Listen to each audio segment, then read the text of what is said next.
mic. Gotta make sure everything's muted so I don't hear myself talking. I hate that. How the hell is everyone doing tonight? Doing well, sir. How are you? Thank you for having me on again, brother. Hey, welcome, man. Anytime. So tonight we're going to be talking about our favorite topic of the day, transparency tube, and how it's going to fail to improve our lives. My favorite topic is quicksand porn.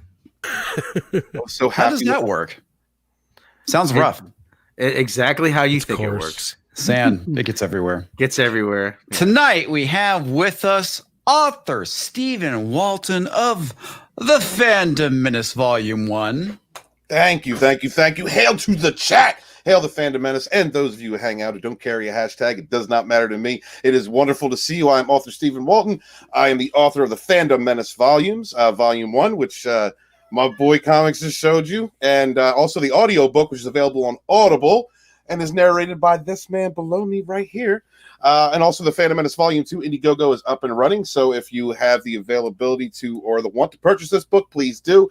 And if you can't, if you could share the link out, that'd be great. Thank you very much. Independent creators don't have an industry. We have y'all. Hail.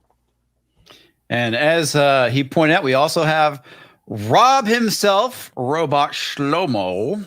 Hello, everybody. Robot Shlomo, coming to you from Midnight's Edge After Dark. My own channel, Robot Shlomo, appear on Mecha Random 42's channel every once in a while. I'm everywhere you want to be. A few places you don't. Sounds dangerous.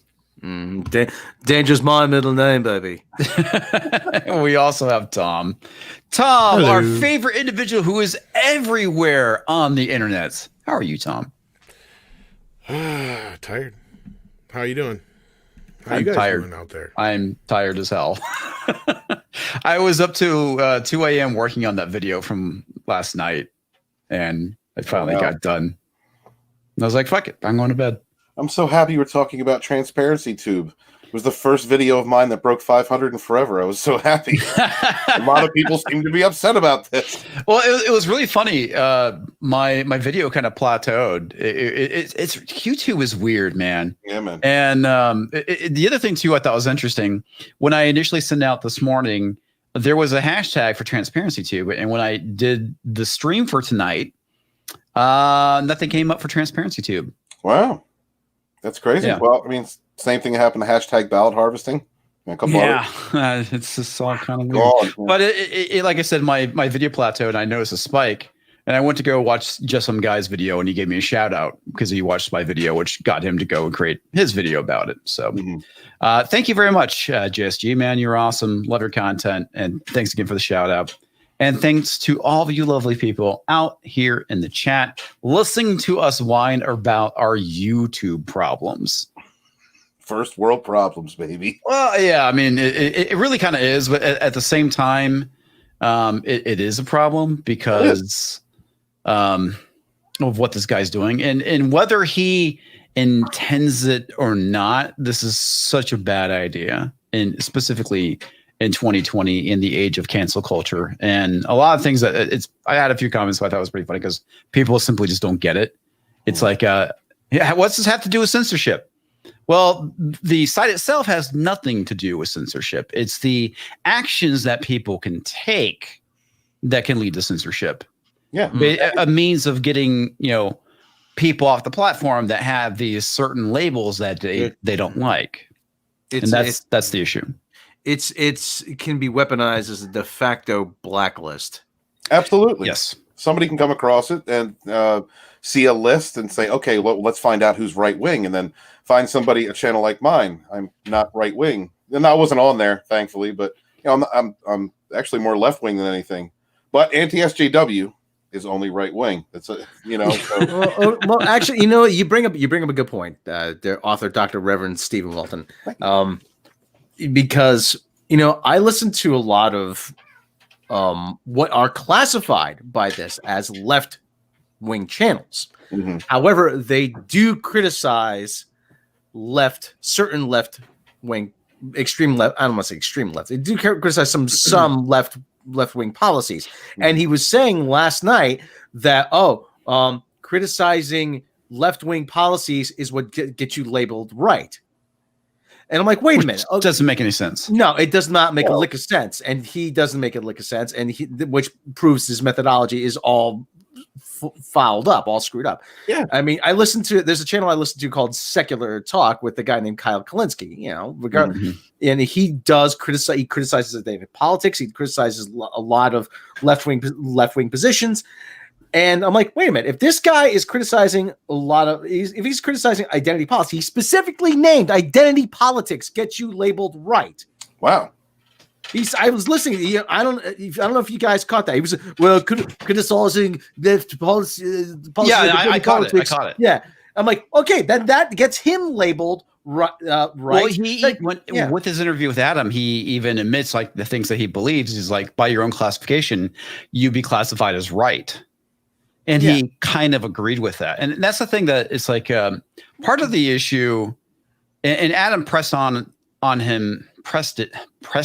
it. There we go. Several times about the potential ramifications of it. Mm-hmm. And the dude just kind of shrugs it off. And that's the thing that's the most concerning about me. And for me, God, I can't speak tonight. That is the most concerning thing for me is like, dude, you don't fucking give a shit about the ramifications of what you're doing. No, because he's a smug a-hole. Yeah. And it's like I said, the things that really concern me about it is that the best way I describe machine learning and big data is Minority Report.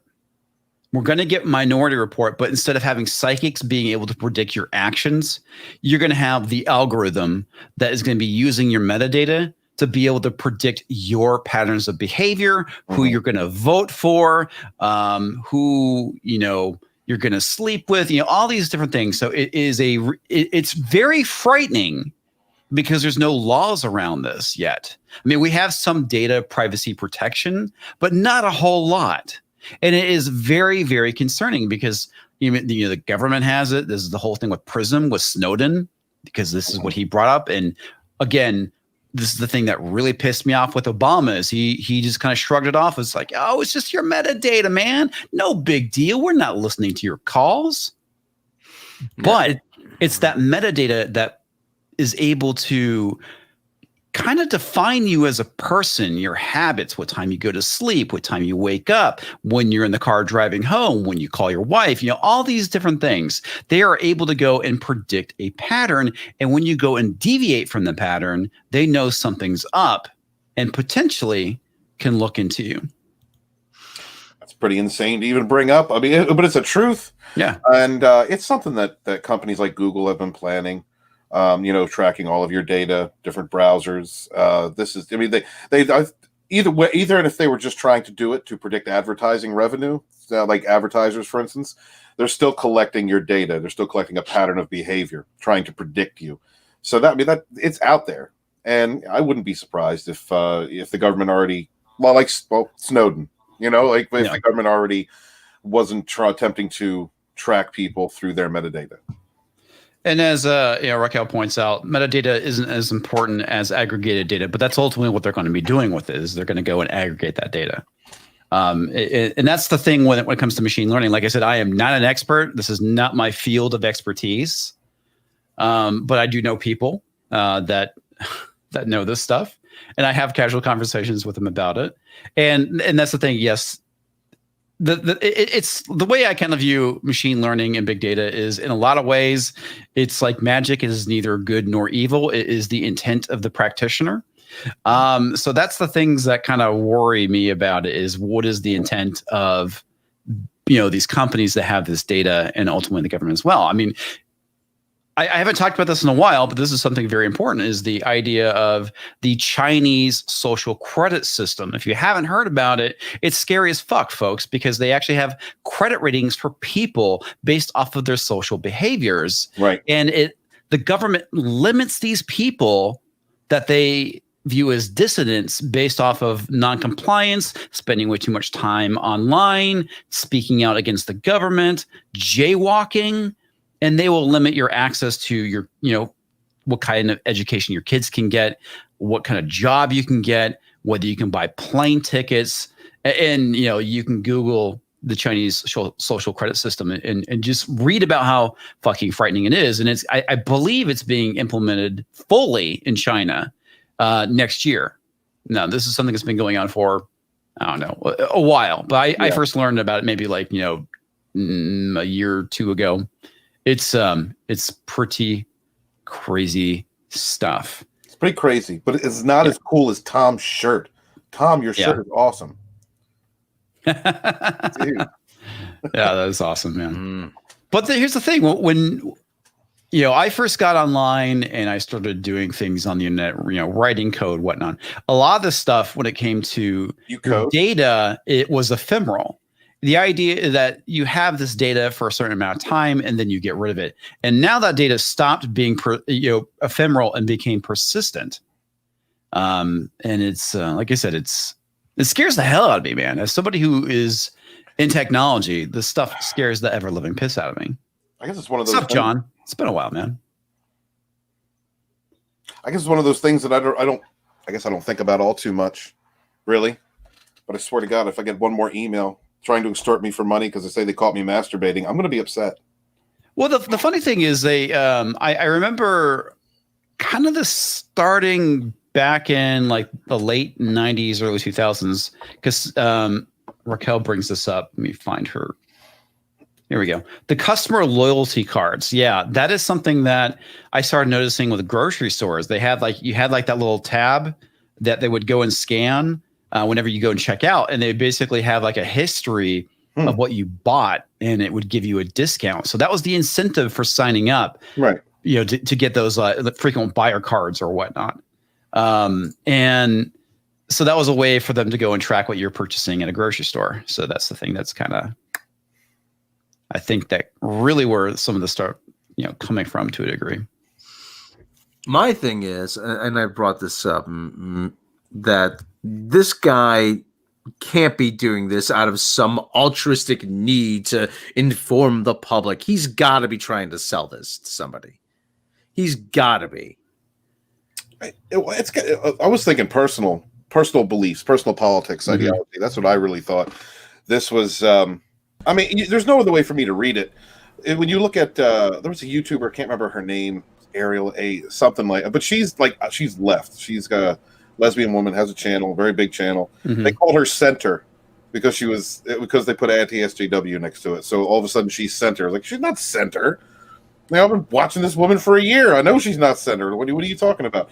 It's trying to categorize it. It's, again, trying to divide people up. That's what they've been doing for years now, trying to put everyone in their own little lane, their own classification, their own checkbox. And that's what this person, I believe, was trying to do, so that someone could come along and use this data to figure out what channels were, what channels were toxic, which ones needed to be suppressed or needed to be other people need to be warned about these content creators. That's how I look at it. I think that it's nefarious. That's just the feeling that I got as soon as I think it's more about money, because if the guy was doing it to inform and really had no, political agenda behind it, then it was definitely for money. Because several of us asked to be taken off or changed to where we do identify, and again, it's there's a whole buttload of stuff that goes into this. First of all, you've got basically voter intimidation. You've got people like myself having to come out and say their political leanings who don't want to. Right. You have people like Mecca who feel very threatened because she's already dealt with a lot of crazies. Yeah, she has. And, you look at something like this, and then you've got people like Clownfish TV and Jesse Milestone, who clearly don't fall on the side that they're on this list. Right. And then this asshole said, well, if you feel like you're being misrepresented or you want to be taken off, message me and I'll do it. I'm still on there. We're still on there, I should say. And I messaged him. He flat out refused to take people off. Yeah. In that interview, he refused. He changed his mind at the end, though, and said he would. But he said he was going to take, was it Nerdrotic off? And Nerdrotic's still on there. Yeah, they're all still on there. The only ones who've disappeared all of a sudden were Mahler, Anna, that Star Wars girl, because she asked him to, she said. And I think there was another person somebody found. Right, Too. Sorry, but, Rob. Go ahead. Just because of who Anna associates with, right? They just label her as right wing. Cecil's not on there. I am a fan of Anna. I watch most of her content. She doesn't talk about politics. She really doesn't get into politics. So how are you going to label someone like that right wing? You know, and that harms people who try to reach a wider audience. Don't talk about politics, like Tom, like you were saying. People that only want to bring it up because some people just don't. They're not comfortable with it. You know, it's but when I grew up, you didn't talk about who you voted for. That was a personal issue. You didn't talk about that. So having to label someone who doesn't get into politics harms them. It harms their brand or their because it's projecting something upon an audience that creator doesn't even do. I just think, like I said, the whole feeling I get from that website is there's a nefarious nature behind it. Yeah, I agree. Part of it is that we don't know what this guy's true motivations are. We could definitely question them. But the other thing as well is that ultimately, here's the issue. There is no opt-in or opt-out. It's automatically done. And I'm kind of curious if he's going to try and the only way you get removed is if you go and you pay me money. No, most things like mailing lists, you have to, you can opt out if you're put on there. This is different. It's public data. And I get that. Like I said, in my video, I specifically say, you don't have the permission to use my data. Just because I said that doesn't mean he still can't, he doesn't mean he can't go and take it and put it in there. He absolutely can.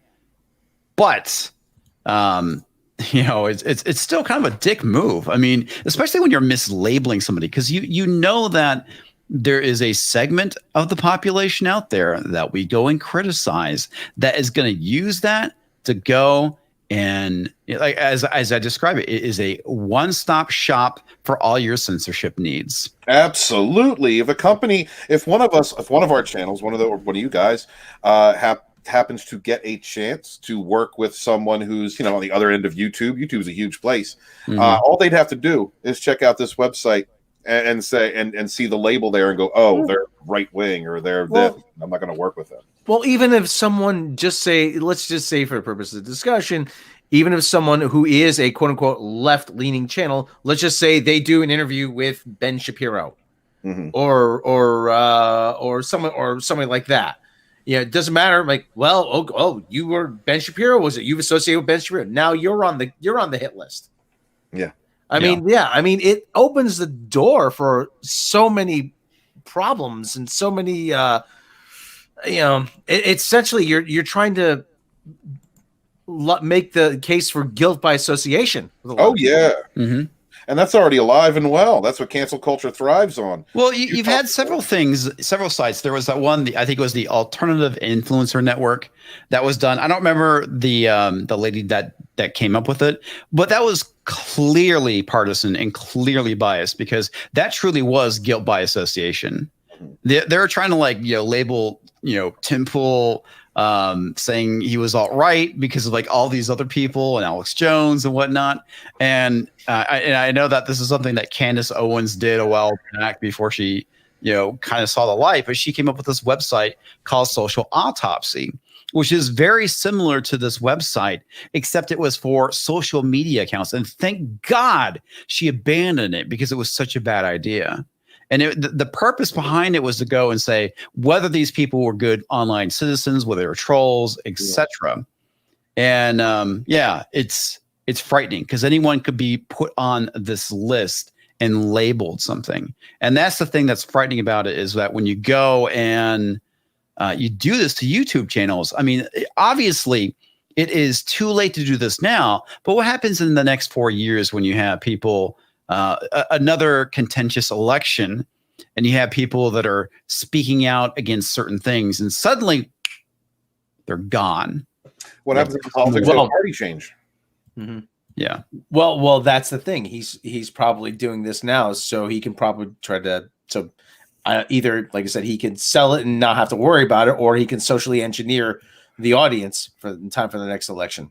Yeah. Well, the other thing too that I find kind of odd about this, it's not like YouTube doesn't have this data. it's like they got to have a way of already kind of classifying people. So why is he doing it? Is he just doing this because he wants the data and it's something that's kind of interesting? Or, I mean, is he going to try and sell it to YouTube? Which doesn't make any sense to me. I mean, YouTube already has like, a lot of machine learning stuff, TensorFlow, and some other stuff. You have things that are going on right now, like the racist thing on Yelp, right? Where you can label a company racist, make a racist accusation, and Yelp will come up and say, this company's been accused of racism. This is a thing. There are companies that go around to different universities, companies, schools, things like that, and let them know how racist they are. But if you give them money, they'll teach you how not to be. Give you a little certificate. Like I think that this is the road that this person plans on going on. Even if he's not thinking about it now, that's the potential of it, is to have something that can classify everyone. You can, that information that can be given to someone who may want to investigate if they don't like certain types of topics and they want to create trouble. Who knows? Maybe even extortion. You want to get off this website, buddy? Throw me some money. Yeah. Or he could very well charge people to be almost like IMDb Pro. Right. Yeah, where you could charge people a membership fee. Oh, I'm keeping tabs on all these unsavory actors and people for you. Just pay me $19.99 a month or whatever. Well, here's the thing that Raquel brings up. I wonder what's the nature of the research. And one of the things that he brought up is that, journalists, why do journalists need this information? And I brought up my video about what happened to PewDiePie a number of years ago when the Wall Street Journal went out and called PewDiePie a Nazi. Mm-hmm. And it's like, PewDiePie's not a fucking Nazi. I mean, come on. And they damaged his career a bit. He had that deal with YouTube. It went south for like a year, and obviously he's got a new deal with YouTube. So I mean, it obviously didn't hurt him in the long run, but it did hurt him in the short time. But think of that, and he's a big YouTuber, so he's going to be fine. But going after us, I mean, I don't know how many of you guys have day jobs that you do YouTube. You throw these labels on us for anti-SJW as well as right leaning, and suddenly they have their papers going to your employer saying this individual here is a Nazi because he is a right leaning anti-SJW, and we all know anti-SJW means you're a fucking Nazi. There are people who have lost Anthony Irgo. I bring this story up a lot, but I mean, it's a tragic story. Anthony Irgo was an anonymous person on Twitter making fun of Ryan Johnson. Mm-hmm. Brian Young tried to dox him, got a hold of his former employers, and to the point where Anthony just said, okay, this is me and this is account. Just because of his criticism of The Last Jedi and him doing a Ryan Johnson parody account, he couldn't go to a con that he used to go to every year to promote his books. He's a writer. That's financially hurt him. Yeah. By taking away that. But that's what they want. They want to be able to financially hurt people so they can force compliance. And to me, this website is another way of trying to force compliance. Yes, absolutely. Shaming people into a category, or I mean, it's just the very threat. Imagine if this thing's been around for a while, and like you said, employers, or they can bring this information to employers. They can bring it to companies that may want to work with you, or sponsors, and so forth. Just an accusation, just a label can stop you from making money. Mm-hmm. It can limit your financial viability. It's like a lot of scary prospects. If you're going to do something like this, why don't you make it something where people volunteer their information? Yeah, I'm so and so, and this is my channel, and this is what I do. Well, do you want to say politics? There should be a bunch of options, including I don't talk about that. It's mm-hmm. These are personal subjects. I don't like the labels that are thrown. Aside from voter intimidation, it's also blackmail because. It was asked, how do we get, to where we need to be, like off of the right-leaning list and, in the center or whatever. And he flat out said, make more pro SJW videos and stuff. I know. It's like, so you're just basically saying right now that being anti-SJW automatically puts you on the right, dude. Yep. Showing your shit's 100% flawed. He also had the gall of saying "win the culture war." Okay, I have to ask because I have not seen this. There's a video interview with this guy. Yeah, I'll send you it. It's okay. I don't you know if you're motherfuckers familiar. got me eating popcorn here. Yeah, I don't know if you ever watched the YouTube channel PSA Sitch, but he does a live stream with his friend Adam, and they do it every Sunday. And so Adam interviewed this guy, and they had an interesting conversation. And here's something that happened to John.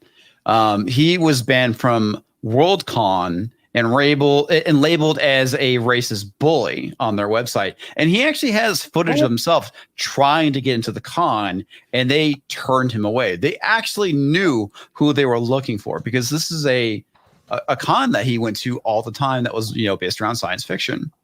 It's fucking ridiculous, the fact that, you can't go to this con. And that's what you hold certain opinions. He was saying they banned him and he couldn't. That's where he sold his merch. He's been fighting this thing for 3 years. Yeah. Like it's already gone. The opportunities have already left. And just being banned from something like that, there's word of mouth. That it really does damage your brand to be mislabeled like that. Yeah. Wasn't Jeremy banned from Pensacon? Yes, he was banned from Pensacon because he stopped kissing their ass. And then he just started. I think it was Vic. He stood up for Vic. And yeah. Here we go. Okay, actually, this is kind of a good example of someone being labeled and being attacked and being misinformation going out there about somebody. Like I'm not a big fan of Vic. I know who he is now because of that controversy. Wes Moody did a review of his Star Trek series, which I thought was really good. But I was talking to my dad, who is an old Trekkie, and he runs in circles. He knows a couple people that do fan films, those kinds of things. And he was mentioning one, and I said, I run in circles of geeks. Do you want me to promote this thing? And we got to talking, and I told him about the series. Oh, that's right. I told him about the series that Vic had done, and he was like, well, that sounds cool. I'll check it out. Comes back to me the next day and says, well, I heard about that guy. I heard he's not a good guy. It says on the internet that he's not a good person. That turned away a potential viewer of some. My father would have enjoyed that series that he did, but that turned him off because he ran into a wall of misinformation that labeled Vic, and now there it goes. One more person that a potential fan, potential source of revenue, even maybe gone. That's the kind of damage. And it's the intent of mislabeling people. It's the intent of websites like this. These are nefarious. This was made with nefarious intentions, because that can really stifle, hurt, even cancel someone for being able to support themselves, their family, do what they love, work in a field that they've been working in for who knows how long. I'm sorry to cut you off. I'm going to drop something in the chat here. This actually flew under the radar about a day or two ago. And you want to know who this is made for? Take a look at this Hollywood Reporter article. Article, I should say piece, because article implies that it has some inherently newsworthy value. Do you want me to pull it up? Yeah, if you don't mind. But about halfway down, there's a paragraph about how the studios are living in fear of Twitter. And no shit, Sherlock. I wonder why.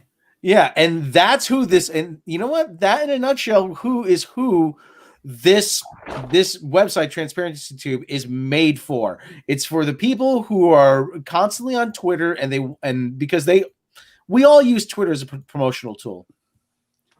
And that's the easiest way to find our content. That's the easiest way for us to circulate it. But that's who essentially is. They want it's a quick repository of names, so that when they crop up on Twitter, when you run across them, let me check it.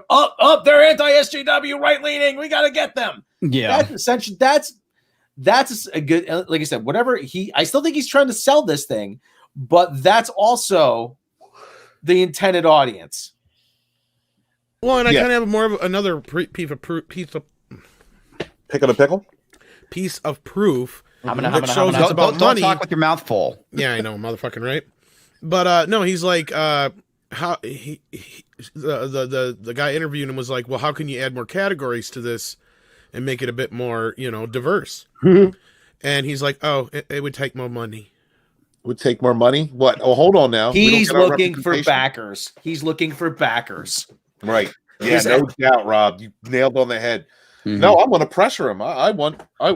There's no straight categories.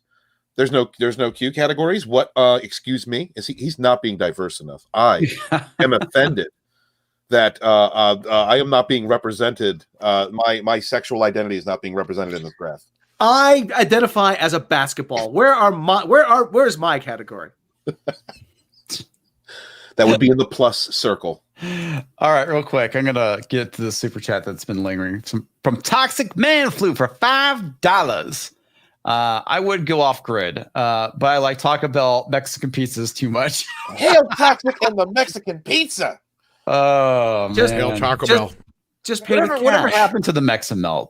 Is that still around? No. Just pay with cash, though. I mean, that's easy enough. Okay, so is it this paragraph here, or is it further down? Rob, You're muted, Rob. you're muted. Rob, Bueller. Yeah, a Bueller. All right. I saw last. I should have. Fuck. Why didn't I highlight it now that I? Because you shared the link. Yeah, I did. Yeah. Okay. Yeah. Some talent in the rep world say that they worry about. Okay, it's about 4 or 5 paragraphs down from the photo of Mulan there. Okay. Yeah. Some talent in the rep world say they worry about the new expectations are limiting. These writers are supposed to be able to create fictionalized stories don't exist from their brain. We are curbing their ability to create what says one representation source, and some beginning to steer their white male clients away from projects that may become controversial because of their attachment. Twitter and social media are the sole fear of the studios. Holy shit. Says the representation source. We don't want to spend our clients' time on projects the studio is going to shy away from. Do you think that that's a result of them listening to Twitter for so long? I do. I think that is exactly the reason why this is an issue, is that they started listening to these assholes instead of telling them to shut the fuck up. A toxic minority. Yeah. Assholes. Well, this is the issue with going back to the whole thing with it's only, the Phantom Menace is a vocal minority. This is the problem with you go and you dismiss any group that is voicing dissent against your product. Right. Don't label it as a vocal minority. You're going to piss them off. They are people that have concerns and issues. Now, whether you choose to take them serious or not is completely up to you. But the whole thing is there is a right way of handling it and a wrong way of handling it. And so far, a lot of these studios have not been handling it well. And The Last Jedi is a really good example of this. You have the Star Wars fans, the diehards that came to see more Star Wars. They got preached at. There was, all this nonsense, and people turned away. What was the first thing the media did? Oh, it was a bunch of Russian bots. It was a bunch of Russian accounts. Well, they had been doing that because that had won in the past. For several years before that had been the MO. It's that. I honestly, I don't that's the shit that reminds that, me of this. Is that fucker who came up with that whole thing and blared it out to Ryan Johnson and got all buddy with him. He was the guy who's like, yeah, I wrote this program that proves, or I did this research that proves it's Russian bots. Yeah, and he had zero fucking proof. No, he didn't. And it was pretty funny because I want to say, oh God, what website? It was like ZDNet. Mm-hmm. That basically said, no, this isn't true. It's not Russian bots. They had proof. All right. So Eric K for $4.99 amazes me on how people can be so offended on something they never buy or care about, even if it was the way they deemed appropriate. Because it doesn't matter. They just want to clean it up for you. That's the thing that I think is so funny about the whole thing with SJWs is that a lot, and this is something that has been said throughout Comicsgate, is that the people that you're appealing to aren't going to buy your product. Right. Well, you know what? What was it, around 2015 or so? 2015, 2014? I don't know why, but studios and people in entertainment started listening to people on Twitter and they really started to pay attention to social media. And they got a very skewed impression of what the media landscape was by going to Twitter, by paying so much. And they're still locked into, Twitter is like Twitter. No. And we talked about Jon Stewart before on on Mead. And let me tell you something.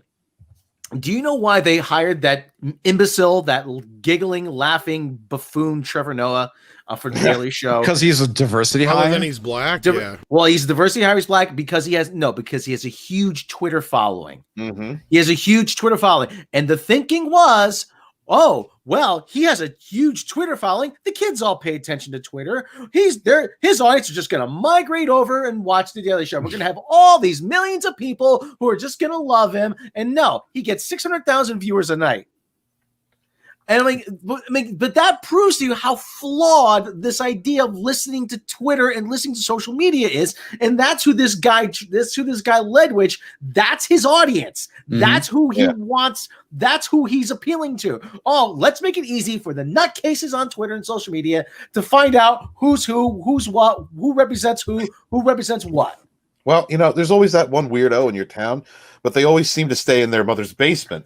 And once Twitter came around, they were able to network with one another. Yeah. And then these are the types of people that project their own insecurities, or they're upset with themselves, or it's a lot of these damaged folk, or people that aren't brave enough to make the change to make themselves a better person, that come out in droves to label others, to project their own inadequacies, their own fears and hatreds upon other people. And then they can point to them and say, that's why my life is crap, or that's why I feel the way I feel, is because that person.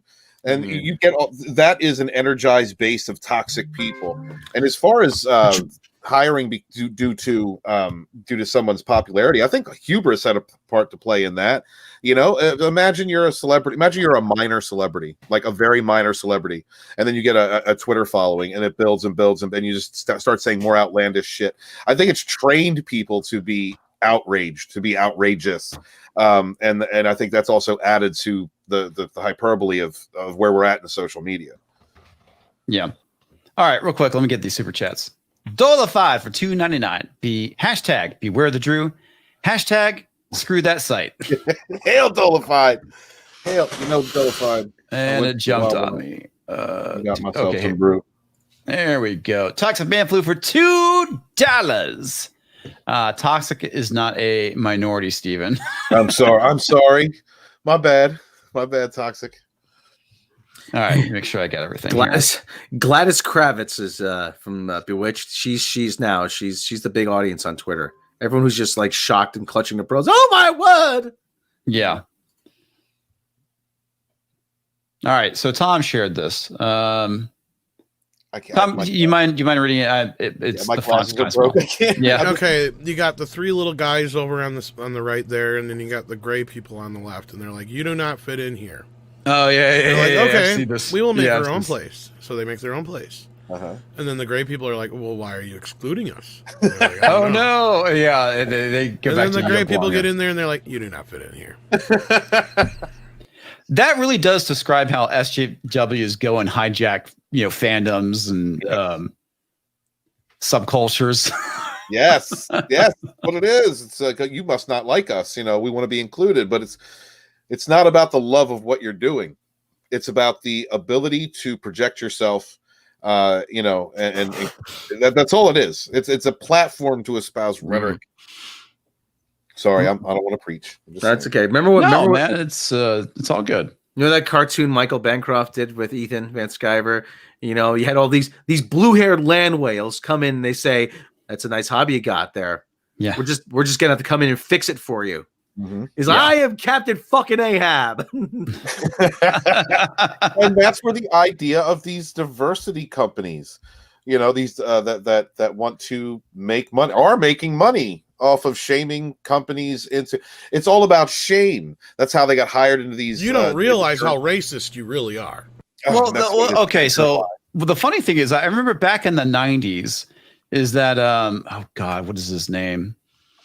Jesse Jackson. Jesse Jackson, thank you. Yeah. He's a shakedown artist. He would go to these companies and shake them down and basically accuse them of something and force them to pay him money. And Al Sharpton did the same thing. The issue at hand is not marine deployment. The issue at hand is unemployment. Caribbean Sea, what about for surplus cheese? That's it. There's a wonderful Eddie Murphy sketch. Yeah. The song we can't play. He said that shit. Yeah. Yeah. He called New York a certain town. Yeah, and disparaging a particular segment of the Jewish population.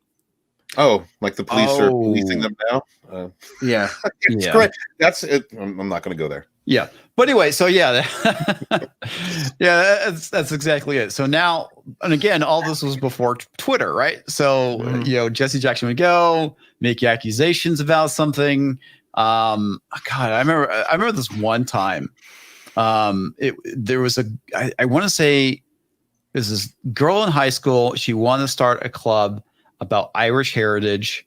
Anybody could join, and it got shut down because it was racist. And I want to say Jesse Jackson was involved with that. And it was crazy, man. It's Sounds like anybody familiar. was welcome, but the fact that it was celebrating white heritage in some form or fashion. Like, why can't we just let the racists have their organizations? We know where they are. Yeah, I'm Irish, okay? I'm Irish. Good point. We hate everybody equally. Fuck it. Well, the Scottish a little more, but we fucking hate everybody equally otherwise. Yeah. Right. So now that we have Twitter, it's so much easier to do this. And the thing that's so frightening about it is people aren't even doing this for money. They're just doing it for social clout. And that's the thing that's so frightening about all this. And now, thank you, Mark Ledwich. You've given these fuckers a tool to go and find more people that they can go and ban. I call it woke points in their woke dick measuring Olympics. Mm-hmm.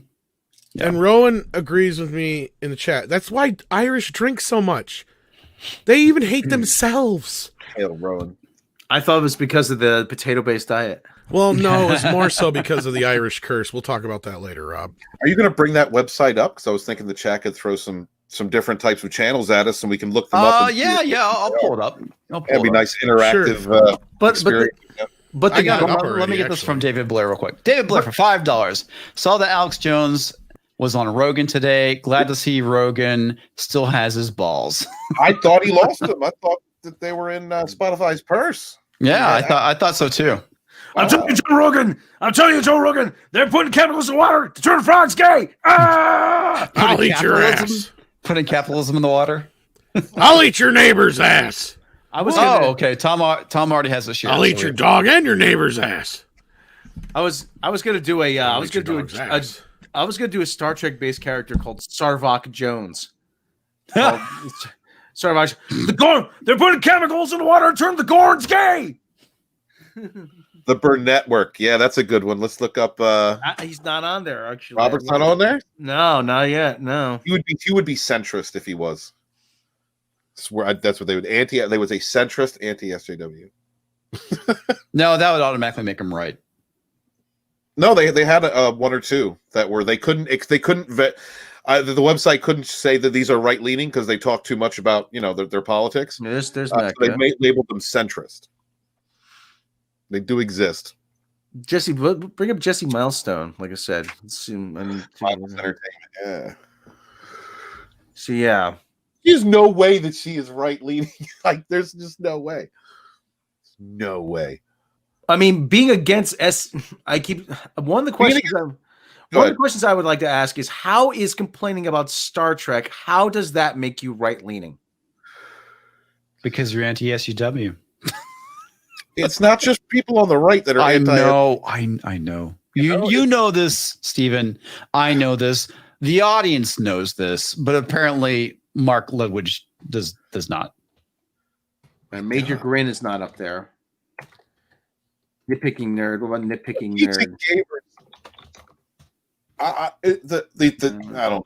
He's not up there. Because you know what? This is funny. This is something that a couple of people brought up. So Qui-Gon Gimli brings up this site proves most mainstream news and talk shows are partisan left. That is true. Yes, sir. Good point, Qui-Gon Gimli. Yeah, that's been pointed out to me before too, and it's like, yeah, that's kind of funny. Like I said, that hit list doesn't just go for people who are leaning right. It also works the other way.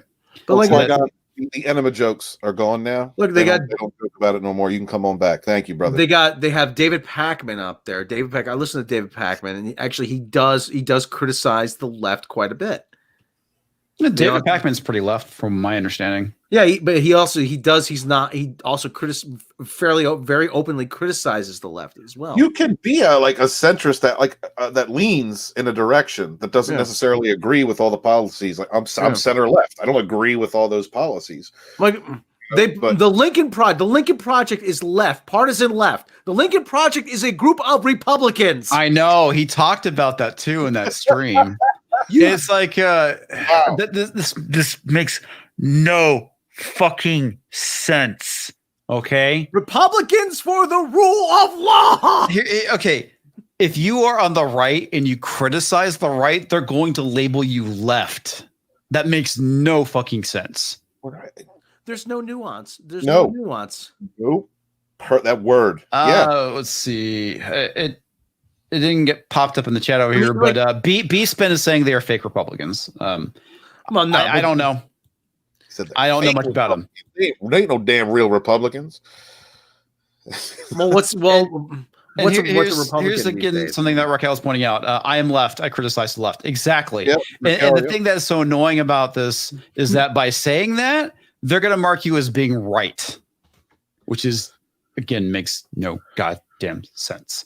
And as Adam pointed out in his interview, is that it's like most people, within their group, if you're within a specific group, they are more open to criticism from your group than externally. So by going and labeling somebody that is on the left as being right, suddenly they're going to have issues being able to criticize their own team.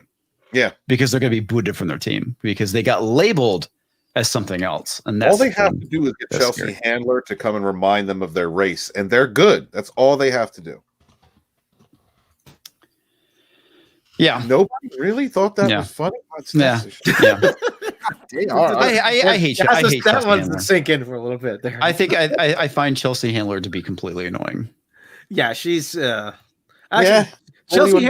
Chelsea Handler did say one thing that was actually pretty funny. She said she was on a date with a guy and she had a couple drinks, and he says to her that, you don't have to drink to be more interesting.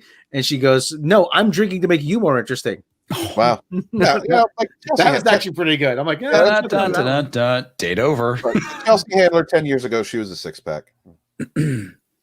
But still wouldn't give her my name. What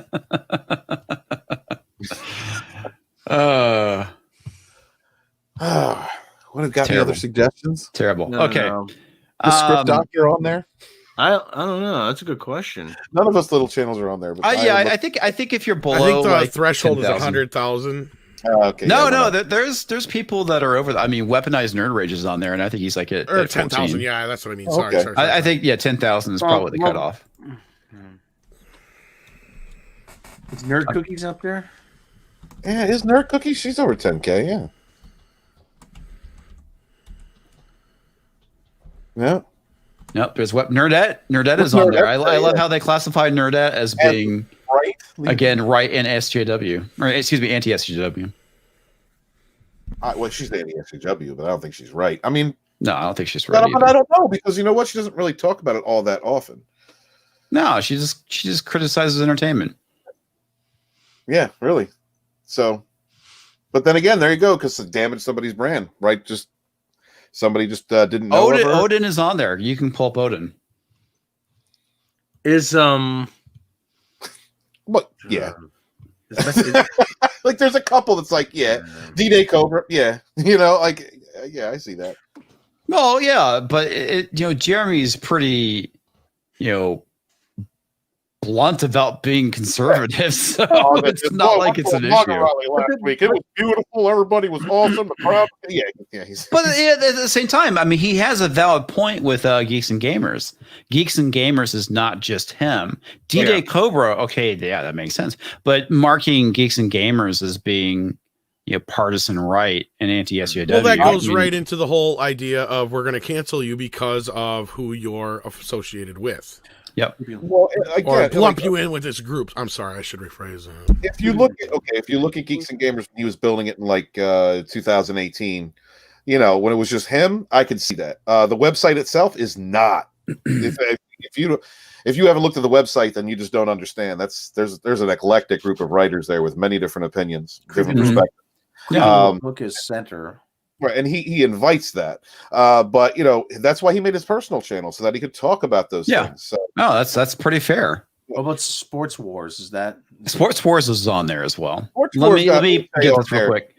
Toxic Man Flu for $5. There is only two sides, and they are right or left. They are those with money and power, and the rest of us. Yeah. Yes. Oh, sorry. Yeah. They aren't right and left. Yes. No, he's absolutely right. He's absolutely correct. People that back these politicians, they're backing both horses. It doesn't matter who wins; they're still going to put the politicians in place that are going to make the policy rich. I would always say there was no difference between the Republicans and the Democrats for the longest time, mainly because of the whole thing with they're all getting paid by the same fucking people. Yes, it's just that this time it's a little different. This is different. The way that things are right now. Now it's completely different. It's absolutely different. Terminus asks for $5. Know what this sort of thing could be useful for? Looking up Twitch thoughts. Yeah. You can look up, which ones know how to treat their simps, which ones are nice to their simps. All kinds of only who have OnlyFans. Plocksword. Mark admitted in the interview with Adam that information from viewers and their comments are part of the aggregation. Yes, thank you. I'm glad you brought that up because I completely forgot about that. That was another thing that he did mention, and I didn't cover it last night simply because I wasn't aware of it. But yes, the way they're aggregating that data is basically they're looking at who is subbing to who. Mm-hmm. And they're also making that kind of based off of who your viewership is, along with the comments that you're getting. Okay, how come Mecca is frightening? How come Mecca isn't at least center? Because she's got an army of Bree bots that come after her. Right. I think it's probably because the cross pollination of users between from the Phantom Menace. Well, it also doesn't take into account that the majority of your views come from people who are not subscribed to you. Yeah. Really. Yeah. I mean, unless you're me, because it's only my viewers who watches my content because I never get suggested.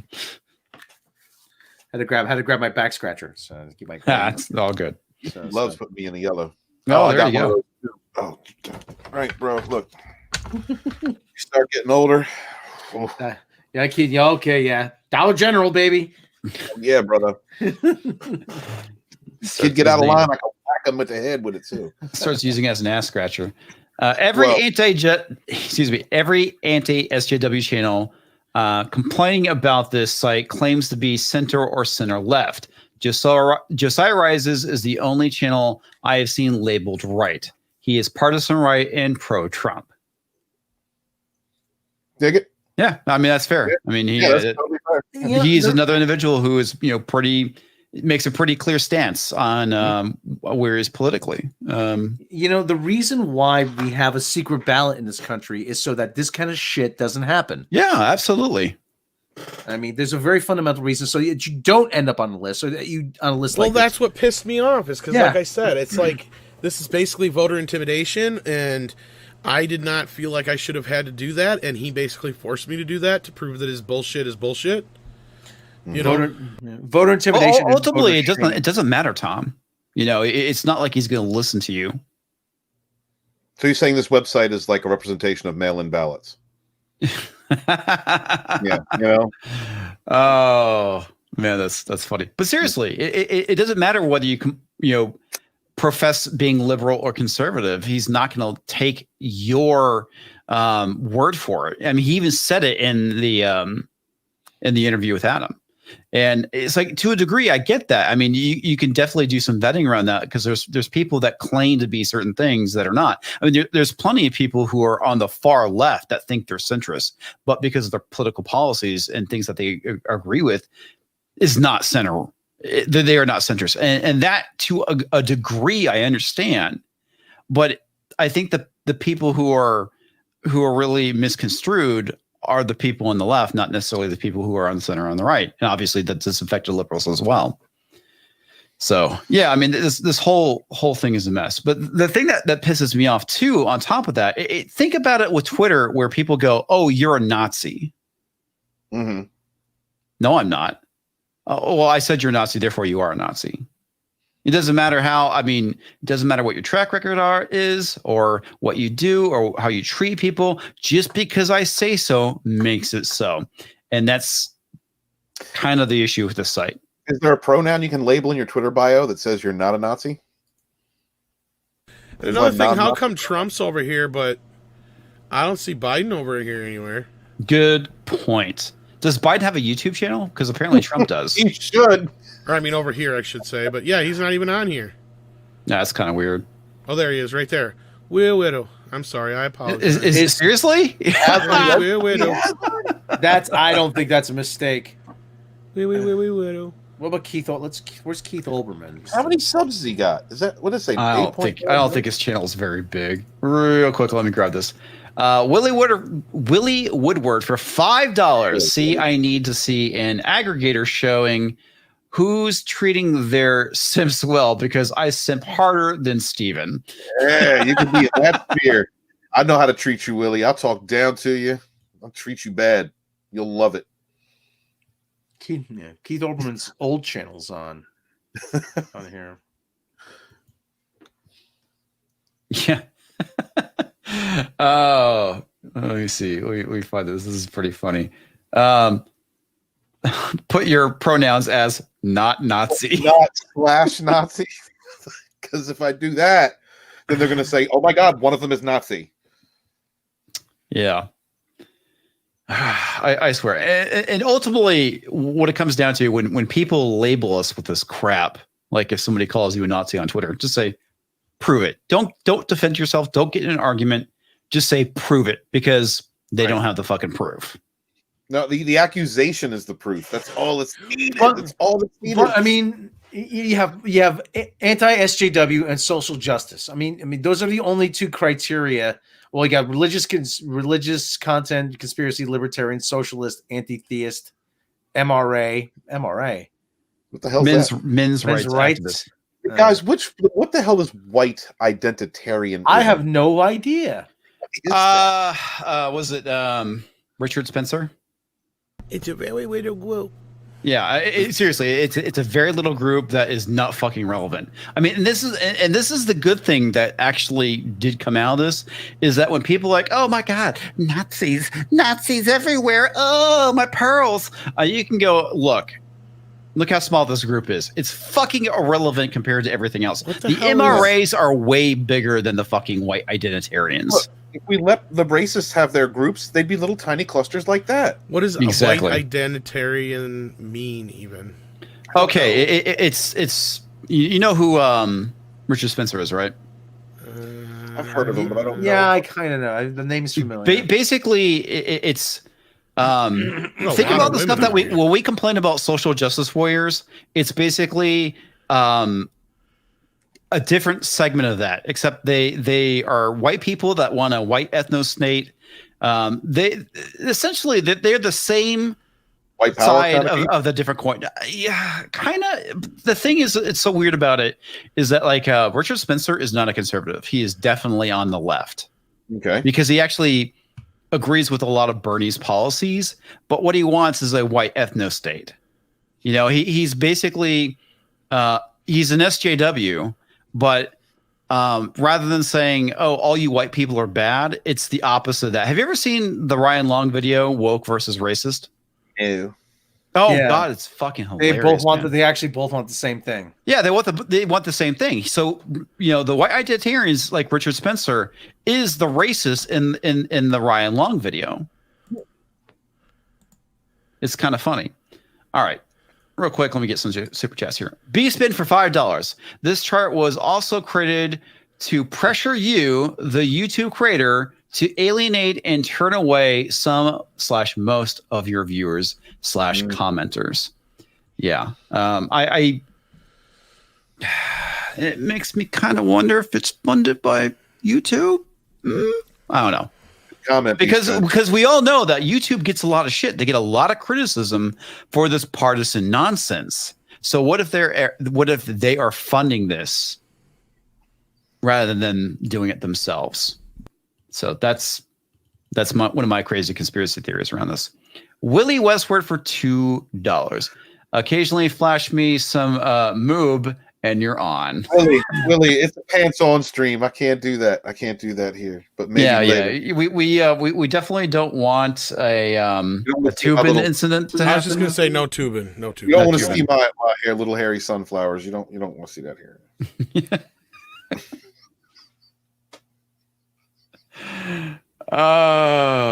Yeah. Mm-hmm. So, like I said, if you can trace the money, you basically know who is funding this. And like I said, I don't know, folks. It could be just exactly what he's saying. It could be something completely innocent. I don't think it is. It could be something that he's trying to do, wants to classify the stuff because big data is interesting. I don't think so. All this data is not something innocent. This was a concerted effort. Yeah. You were correct. This is a lot of effort to gather this kind of specific information to not have any kind of motivations behind it. But like I said, the thing that concerns me is when he says journalist. Is information is going to be used for journalists? Maybe he was on the lockdown. Maybe he had lockdown sickness, Rob. That's what happened. A journalist. Well, he's done this before. This is like the second iteration of this project. Yeah. Sorry, Rob. Go ahead. No, a journalist's job is to find out this data themselves. They don't need him. Journalists ain't doing that work right now, man. Actually, they'd agree with this list, probably. Yeah, they probably would. Hey, Tom, can you drive this over to the about page? I think it's the press page. I don't know. This guy could be doing anything else, though. Right. Something constructive. And he said something about that guy Adam said something about Thanos something out of existence or whatever. He said, I don't actually watch comic book movies. I've never watched one. I make it a point not to watch them. I'm like, God, I know. It's just like whatever, man. He's just a pretentious asshole. Word. And that would be one of my questions. So, like, do you ever think for a second that that you're coming across as this pretentious asshole who doesn't give a shit whose livelihood you might destroy in the process? I mean, that's exactly my issue with it. And when he was pressed on that, he just kind of blew it off. It's like, dude, this information can be so used for wrong. I mean, if God forbid that we did go down some sort of terrible authoritarian rabbit hole in this country, this list could be used to round people up. I mean, again, I'm over exaggerating to a point, right? But history proves this shit has happened in the past. Look what happened in Nazi Germany with the Jews. Okay. Look, and it's happened in other areas too. Back in the 90s, you had the ethnic cleansings that are happening in Bosnia. Now you provided somebody with a really clean, efficient way of finding people, gathering up, and making them disappear. It's not that far of a stretch, actually, comics. I mean, we have Black Lives Matter groups that are going around to local businesses and making sure that they capitulate to a certain amount of hiring percentages, who they buy their products from, of other Black-owned businesses to a certain percentage, or pay them money to leave them alone, or they will protest. They will call your business racist. Well, it's the whole thing with the fist too, where you have people on the street, minding their own business, having dinner, and you have BLM strolling up, telling them to make the fist, right, and to say her name. It's like kneel. It's like, come on, man. How do you not see yourselves as being the brown shirts at this point? You'd say ideology, man. I mean, when you're conditioned to believe, or you have— it was kind of a rhetorical question, but yeah, you have a group of people around you that are patting you on the back and saying, yeah, your hatred, your bigotry, your racism, your sexism, whatever is valid. Yeah, it's valid. Go ahead, we got your back. Yeah, that's what it is. Yeah, it's the exact opposite of what we were supposed to be moving toward. Didn't we spend the civil rights movements? Didn't we spend the suffrage movements, feminism? There was a lot of movements that happened in the last century that were getting us toward equality. Now we're moving farther away from it again. Well, part of the issue too, with any movement or organization or whatnot, is that there is no planned obsolescence. it's like, okay, what are your goals as feminism? We want liberation. We want the right to vote. We want to be able to go and have be able to own our own property, because there was a certain point in time in U.S. history when a woman couldn't own property; it was only men, and obviously that changed, and obviously for the best. And there's a certain point in time where it's like, okay, you've achieved your goals. Now what? And this is the reason why we have stuff like microaggressions and mansplaining, manspreading, all this nonsense that is being invented by feminism and intersectional feminism, because the job is never done, because they need to stay relevant and keep the movement going. Bitch, kick back, have some fucking ice cream, and shut the fuck up and watch some goddamn Friends and leave us the hell alone. Yeah. Let us play some video games and watch some football. I've had this conversation many times with my wife. It's like, name one right that I have that you don't. Not, in fact, and that's the shitty part, because once you start asking them that kind of shit, then they got to stop and realize that they have actually a lot more rights than we do. Well, she kind of stopped and paused, and it was like, an abortion. I was like, I can't have an abortion. And it's like you can't even stop her from having one. Yeah. I mean, it's like you can't think of anything. Okay, at this point, but yes. And I'm not saying we should have that right. I'm just simply pointing out that that's the whole point. There are rights that women have that men don't. Yeah. And it makes to a degree makes sense. But my point is that. With all this, cries of sexism and inequality with women, it's like, I always ask them what rights that you have that I don't, and they can never come up with an answer. And also, like like classical feminism, I support classical feminism. If a woman says, I don't want to be called a girl or something like that, okay, that's fine. Like, I don't mind, changing my behaviors to be considerate to other people.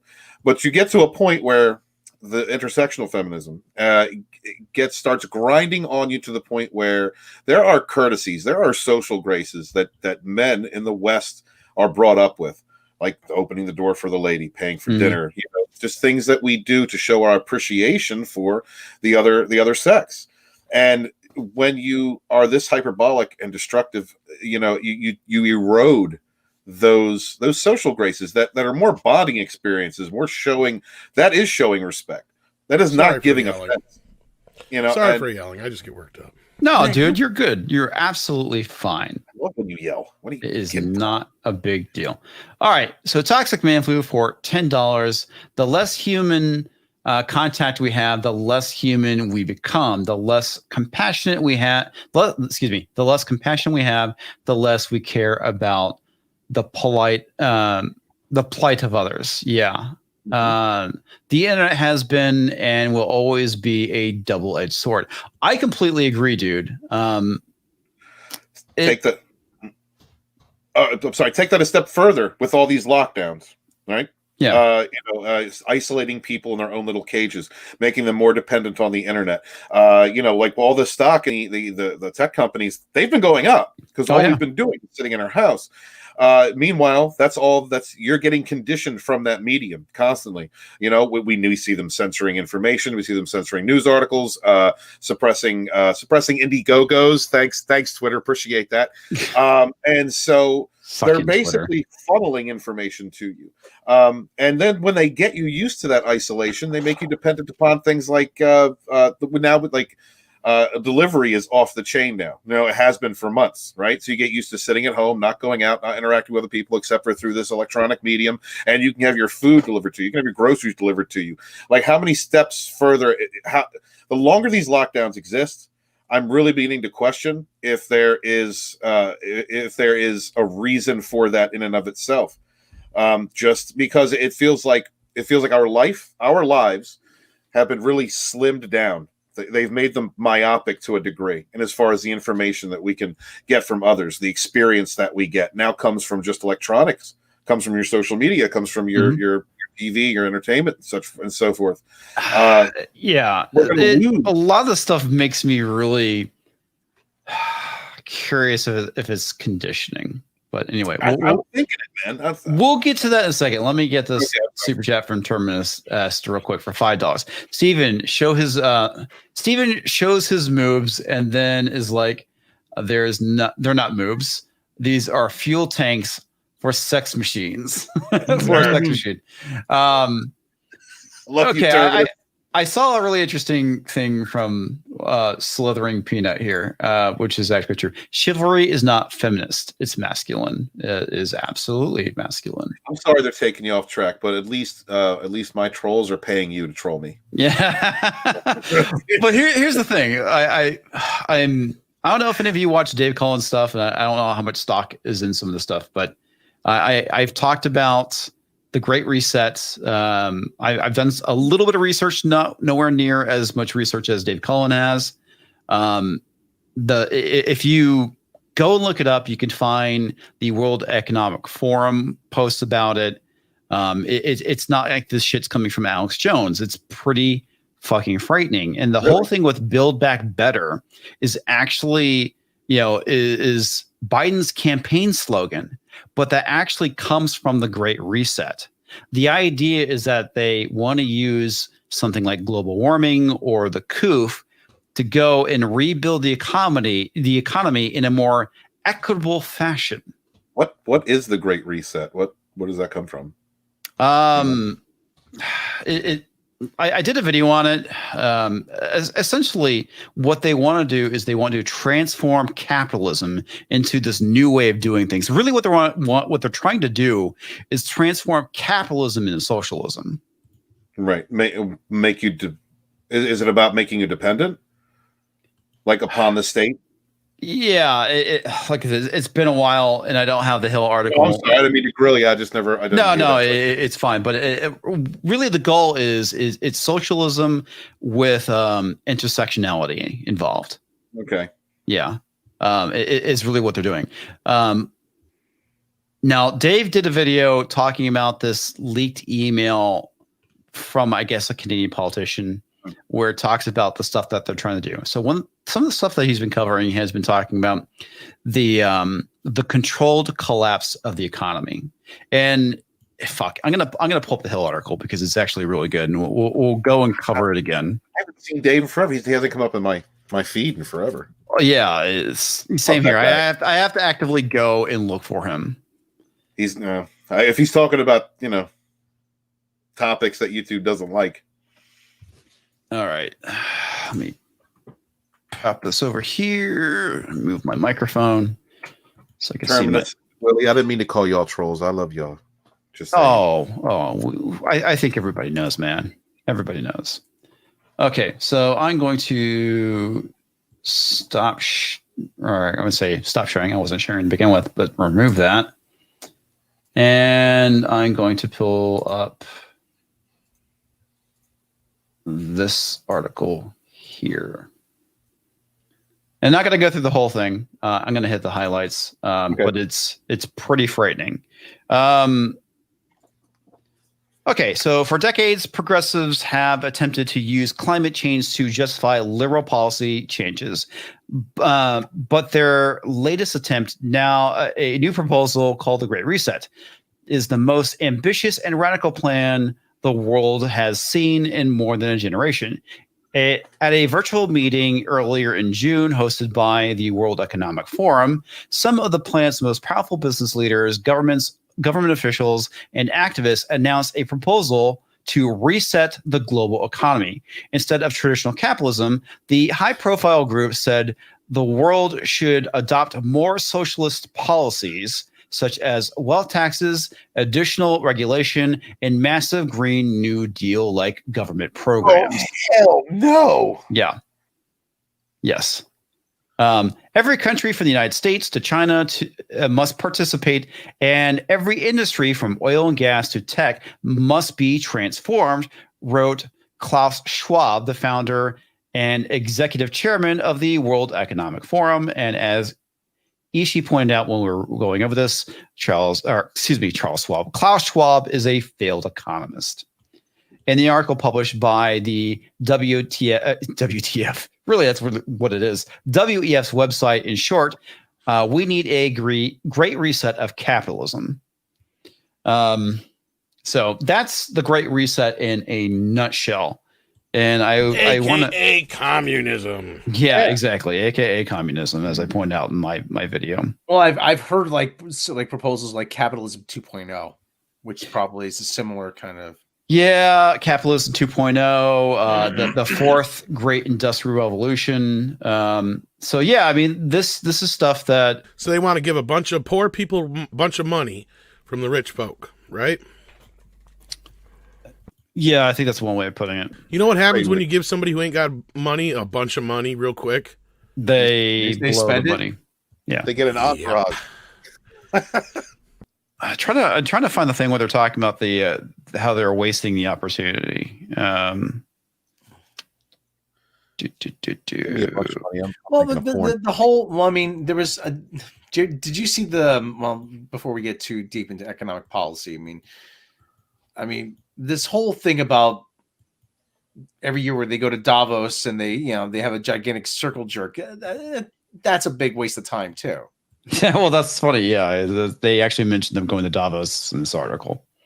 Yeah, I mean, Rutger Bregman actually, said the Dutch historian Rutger Bregman. He actually said to them, I hear all these plans for all these philanthropic enterprises, and that's all well and good, but we need to start talking about people paying the wealthy paying taxes. Yeah, and he said, up here, he goes, I know I'm never going to be invited back here, but you all said, oh, paying taxes doesn't work. High tax, it has worked. And I'll give you an example. The United States in the 50s, we had a tax rate of 91%. And the guys tried, oh, well, not true. No, he said, that's true. and they pretty much, he said, taxes. And like he said, taxes. We got to talk about that. That funds all this stuff. Wait, it was 91%? It was like a 91. There was a marginal tax rate. Well, you weren't taxed. They didn't take 91% of your money. You were taxed on 91% of your income. Oh, okay. Over it was a marginal tax rate. Gotcha.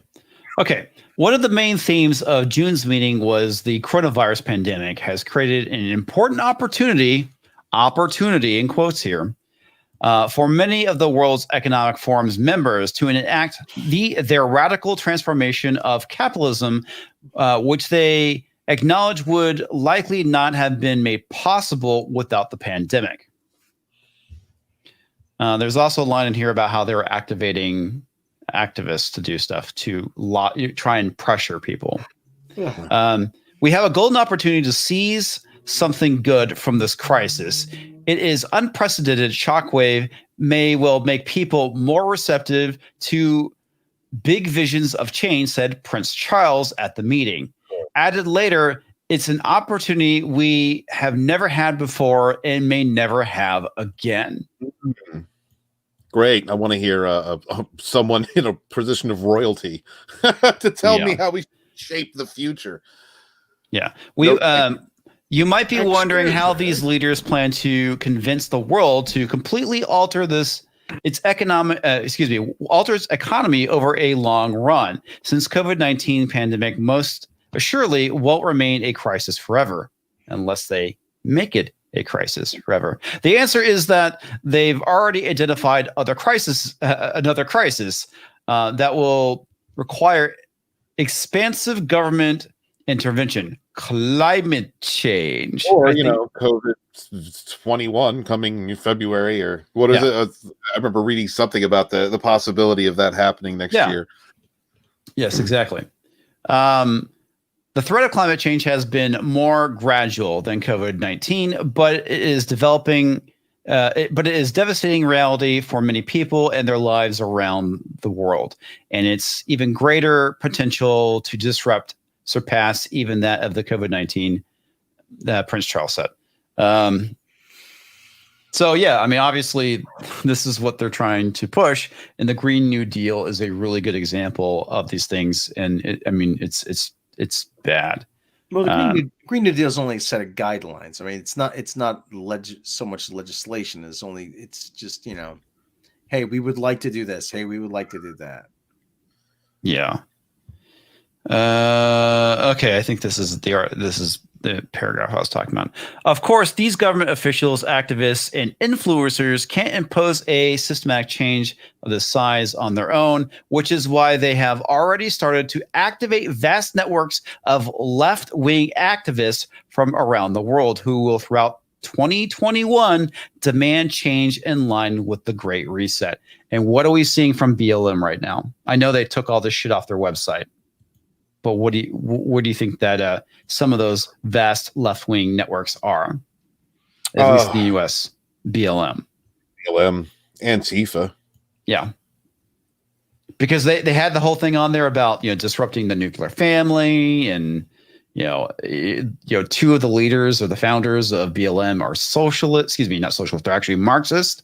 And the funny thing is they had one of them on The View last week, where they're interviewing saying, "Oh, we hear that BLM, are Marxists and communists." Oh, that's not true. It's a smear campaign. It's like, bullshit, lady. Yeah. You're actually one of the fucking Marxists. Well, it's all about sleight of hand, with those people. And another thing is these people, these groups are allowed to protest, riot, whatever you want to call it. But they're allowed to protest, but not riot. Well, they're not allowed, but they do. In certain places they do, and they have been allowed. My home city of Philadelphia right now is doing that all over the place. But it's not only that, but also on the other hand, you can't even go to you can't have any kind of gatherings like they're doing to the Jewish community in New York, like they're doing to churches all over the country. It's almost as if they're trying to replace the authority, even in a spiritual sense, remove those authorities and place them into the ideology that they're pressing. Yeah, it's kind of bizarre, man. It's conditioning, man. So anyway, back to the whole thing I was talking about, conditioning. One of the things that Dave was talking about, that email I was talking about, that this apparently was sent to a Canadian official that was leaked, is that they're saying that they're planning on doing a controlled collapse of the Canadian economy. They're going to do a form of debt relief, but that debt relief is going to say, hey, you have to give up your private property. And again, this is all speculation. Yeah, I mean, this has not been confirmed. So this may not happen, and it could be labeled as conspiracy. But yeah, I mean, if we see a upsurge with a more deadly coronavirus in 2021, it could be this thing that he was talking about. I have to go and find the website because I want to read that email. It's pretty creepy. I don't know about other people, but I can't handle much more lockdown. And there are people that have lost their homes, that have lost their jobs. They can't they can't get basic amenities. We can't do this for much longer. So if they really want to cripple people into to force them on their knees, then I could, if that conspiratorial, I'm speaking conspiracy speech. If if they were another virus or another something, or this were to mutate and they were to continue the lockdowns, that's going to crush people and make them dependent on the government, which is what socialism really is. But I mean, you ain't taking my private property, nothing. Thank you. Well, and their answer was, if you don't comply, you'll basically be put in a gulag for your own safety and the safety of others. Because if you don't comply and get the give up your property and get the virus injection, then you're a danger to society. So the world becomes China, where you can gather up certain groups of people, load them on trains, and people just keep on walking and praying and eating at their restaurant like it ain't nothing. Yeah, it's crazy. Yeah, it absolutely is. And like I said, folks, minus the Hill article I read you can go and check the stuff out from the World Economic Forum. If you Google World Economic Forum and Great Reset, you can find everything on it. Wow. The other stuff, like I said, is pure wild speculation that has not been confirmed. So anyway, Willie Woodward for $10. Whoa. Okay, there is a lot of stuff about your critique that I disagree with you wholeheartedly. This is a democratic socialism like FDR in the New Deal, not a Marxist revolution.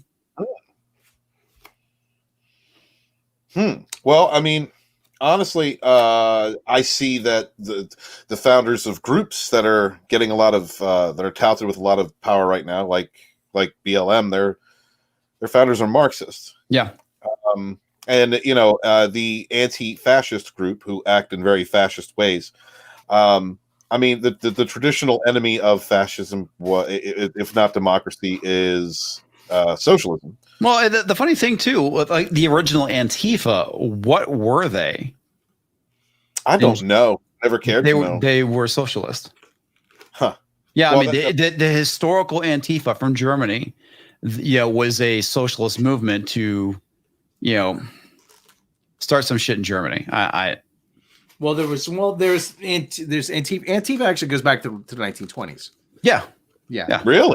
Yeah. I mean, that's what I'm talking about. The original Antifa. Yeah. But what many confuses Antifa now are actually the Black Bloc, which is an anarchist group that originated in Germany in the 1970s.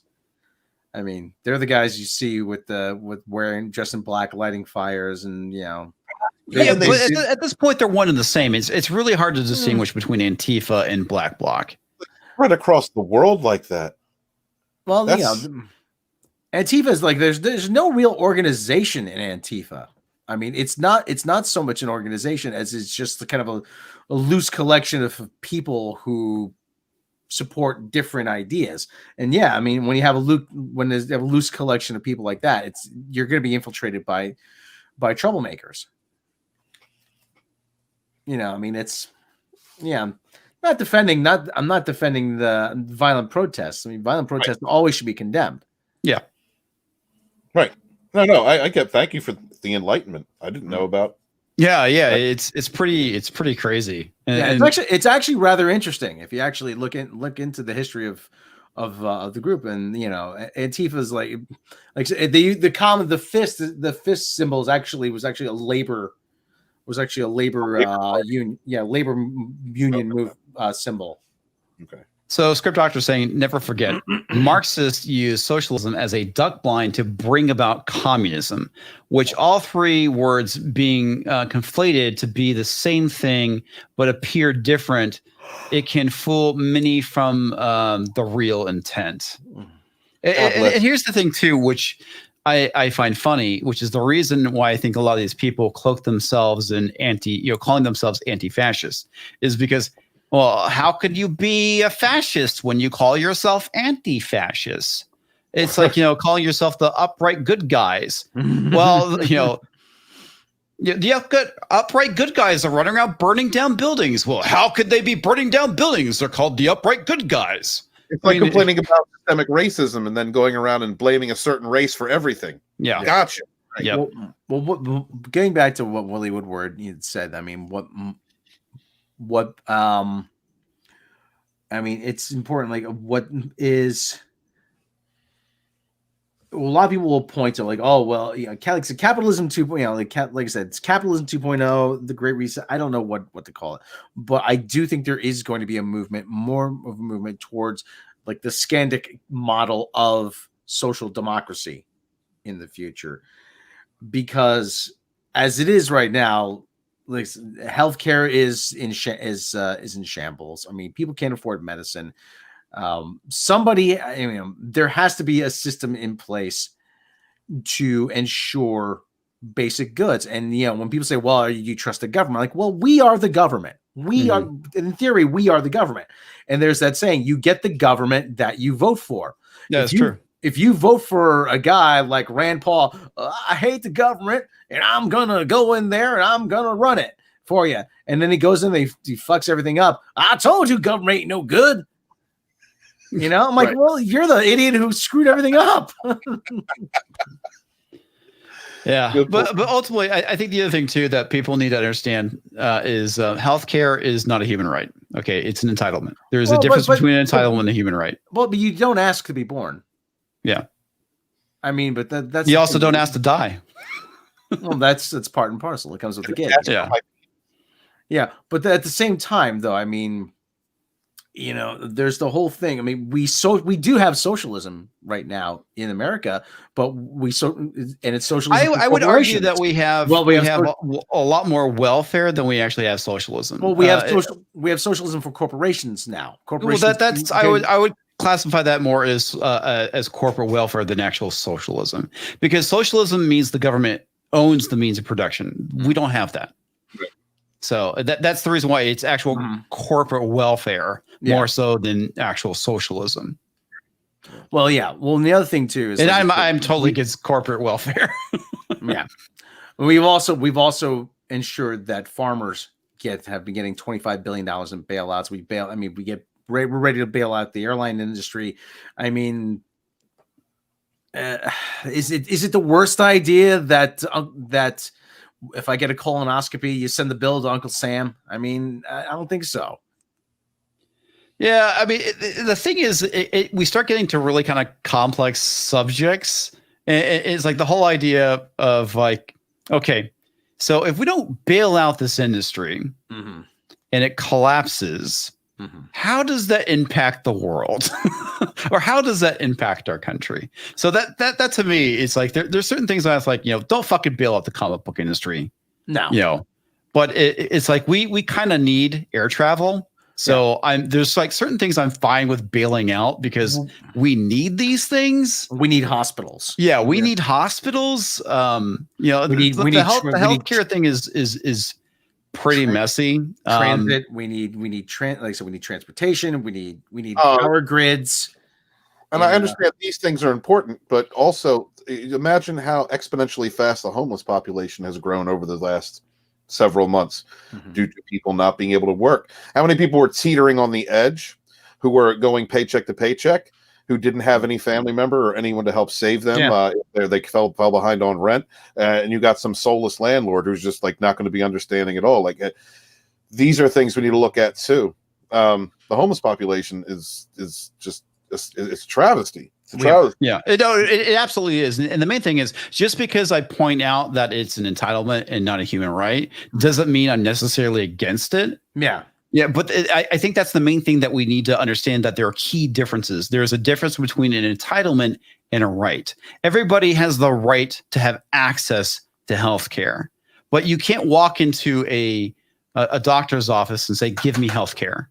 Well, you have a right. You have access to, you have access to a Ferrari, but you can't necessarily afford it. Yeah. So, and I get it.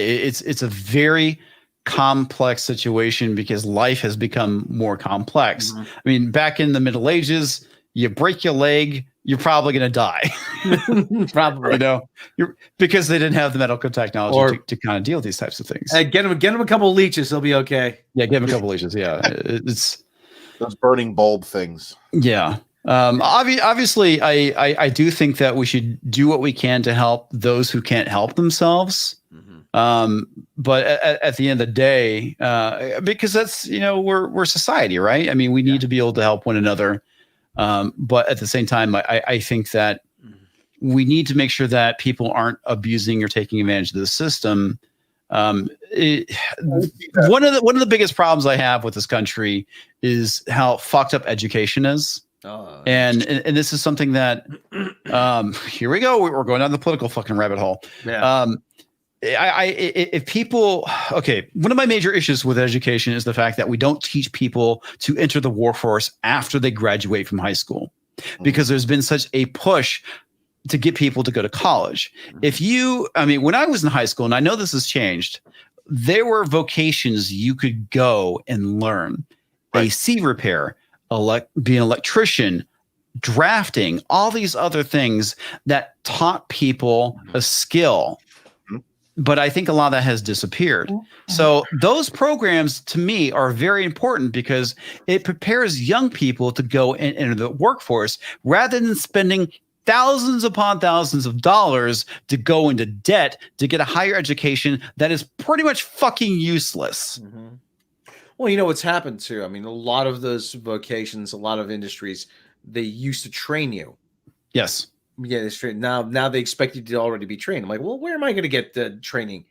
And the high schools, it's been a long time since I've been in high school.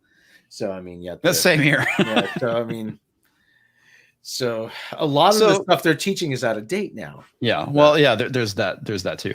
But part of that too is that if you out of high school can get a good job, odds are you're also going to get insurance as well, which kind of solves some of that healthcare issues. I mean, yeah. I mean, if you can have the option for private insurance, I mean, that is, hey, I don't begrudge someone from getting that. No. However, a public option would also be nice to have some sort of counterbalance to that. And for people who may not be able to afford to have insurance on their own, or who may not be in a situation where they can easily pay for medical insurance, such as if they are starting a business. The problem, and I'm right with you there, Rob. It's for the problem is people who already abuse the system, and that takes funds away from the potentiality of creating those types of systems, because you're always worried about the leeches. I mean, welfare moms is a thing. I've known a couple. Yeah. The people who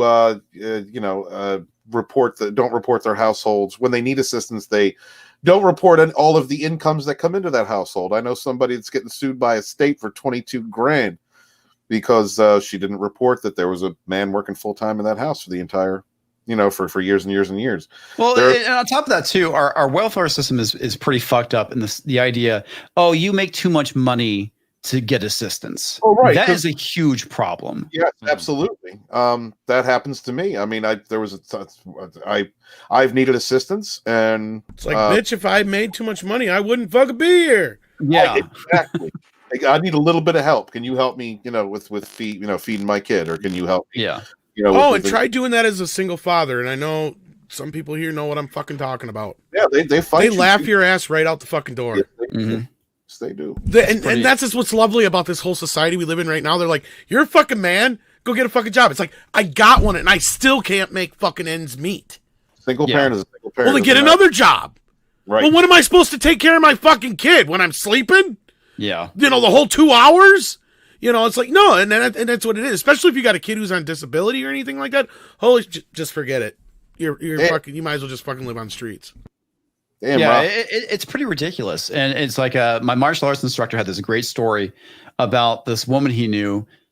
She was going through, I think she was either becoming a paralegal or a lawyer, needed some assistance, and she went in there and was trying to get something. And thought, well, the first thing you need to do is quit your job, and telling all these things like, no, I just need like assistance for like a couple of months to be able to get through so I can get a better job. Well, the first thing you need to do is quit your job. And it's like all this stuff. It's like, it's so weird because it just enables that, dependency on the government rather than saying, hey, here's some assistance to help you get through this hump, and then go and get the job you need, and you're off assistance. So it's assistance really come with the availability to progress, to learn, to get involved more in the workforce, to increase your ability to make money, but not at the deficit of the person asking for the help. But honestly, I think that should be a part of the program. Some people just need help because some people can't progress. Like if you're a mother or a father, a single parent, or who has some kind of condition, some kind of debilitation, then you're just you're going to need that help. Who knows what can happen? Who knows what you can get? Parkinson's, or you get into an accident or something.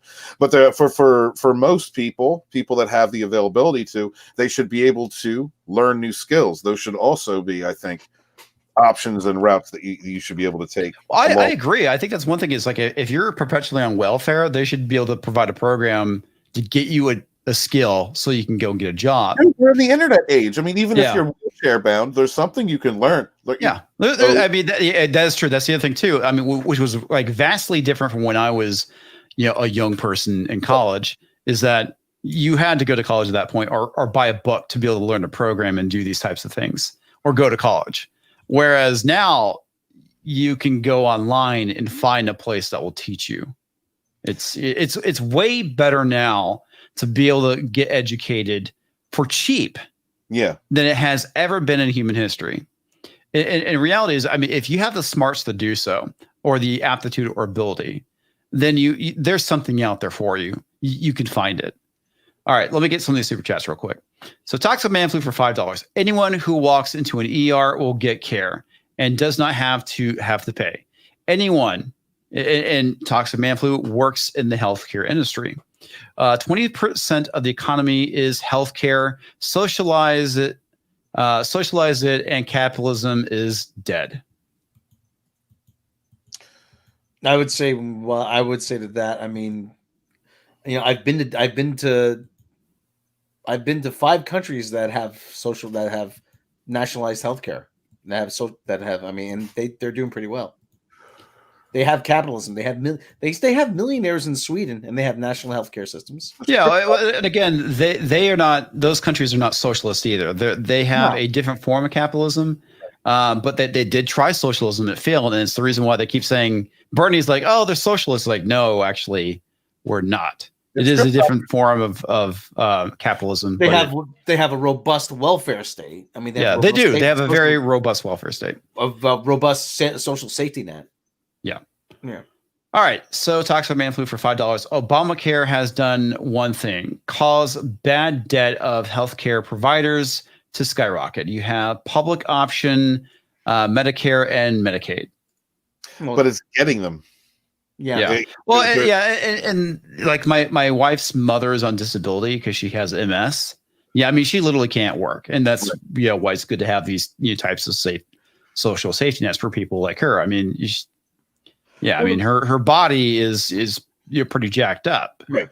So, well, the big problem with the Affordable Care Act has been it's been chipped away by certain people.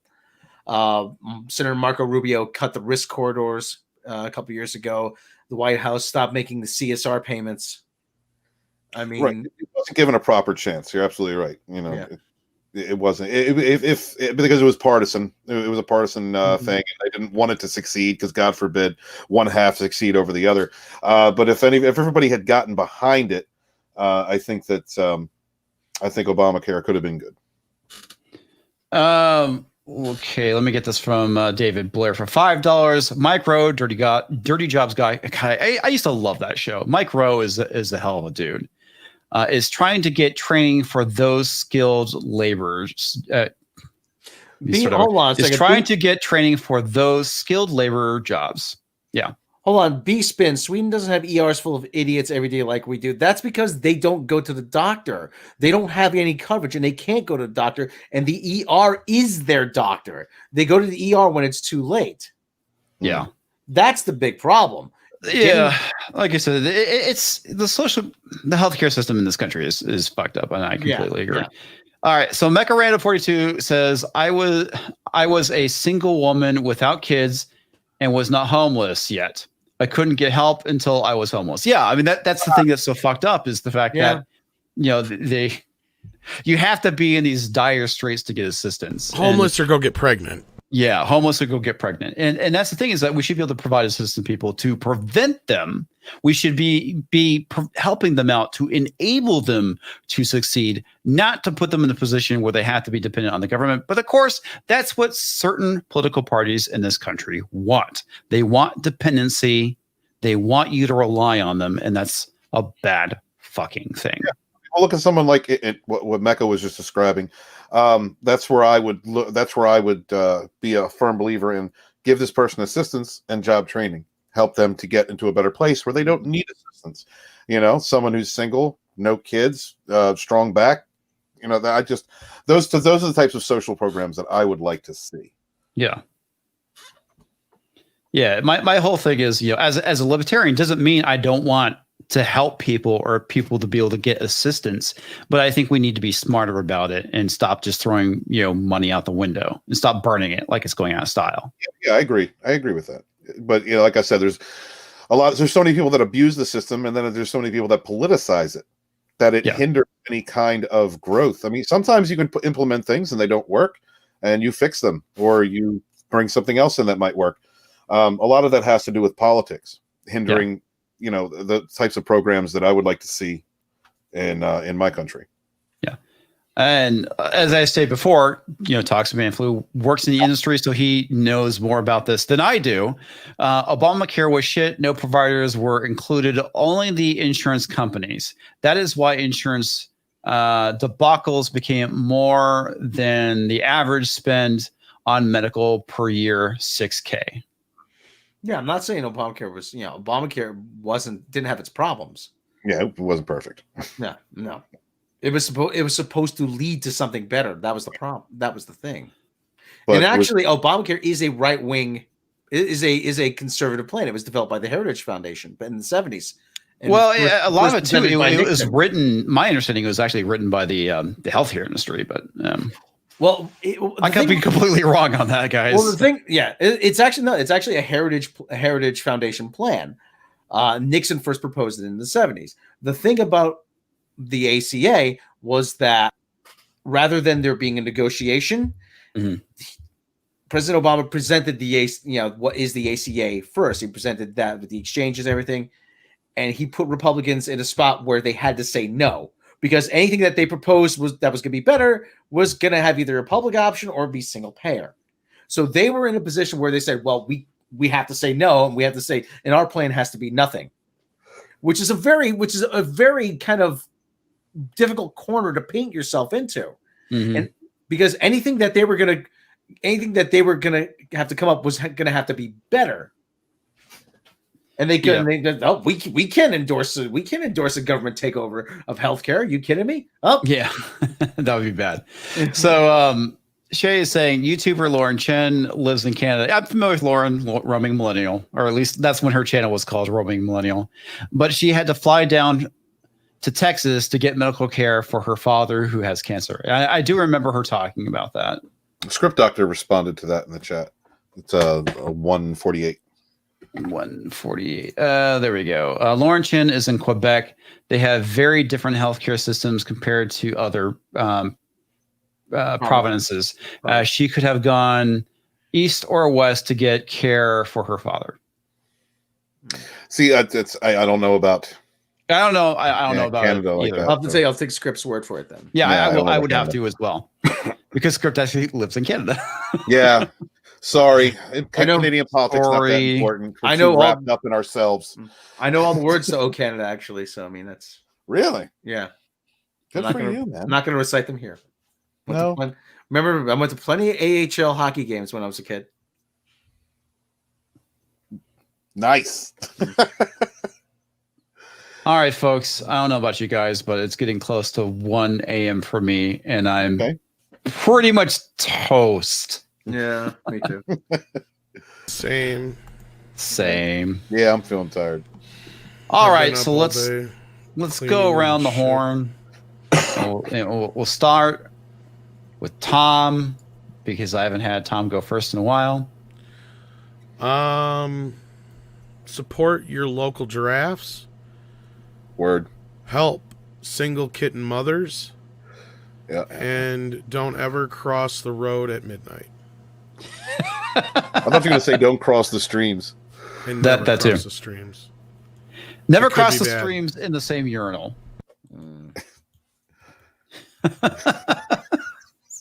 And buy Steven's book. Yeah, buy Steven's book. We'll get to that. We'll have Steven go last for that. Up next, we have Robot Shlomo. And I'm all for giraffe races, by the way, too, just so you know. And naturally, Culture Casino. Culture shows up right at the end. Right at the end. Buy my book. Buy my book. Buy my book. Jay Sherman. Robot Shlomo. Is that Candy Corn Casino? Yes. Dude, are you really cutting this off right now? I just showed up. Could you let Rob do his outro? Oh my god.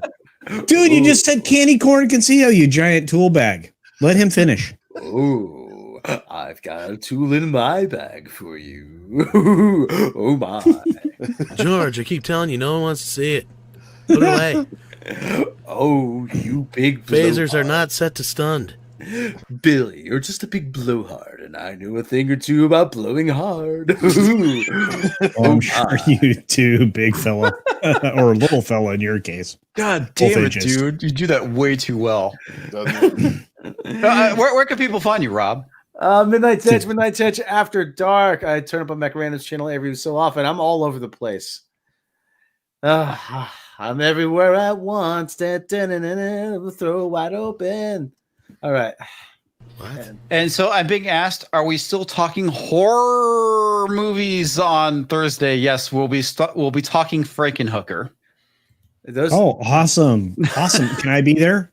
Can I actually be on that stream before you end it? Because that'd be awesome. Yeah, that would be fantastic. No, yes. Where We the are hell have talking you been? horror movies. He's been busy Horror.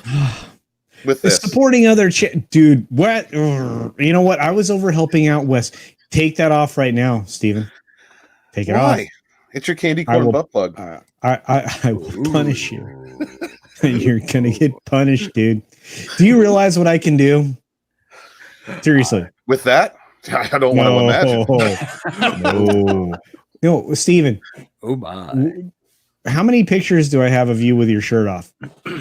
Well, I don't know. How many have I sent you while I was drinking? Do you want to be hanging out with Hunter Biden in a tub? That sounds quite appealing. I can put you with a lot of dudes, dude. Let's there you go. Good boy. Get back to the medallion. That's what I'm talking about. Dude, you said what the hell is going on here? Somebody please explain this to me. I don't know, Bill. Yeah, you know what? Priceline was a really good investment for me, so thank you very much for that. I appreciate it. Priceline.com. That's right. Thank you.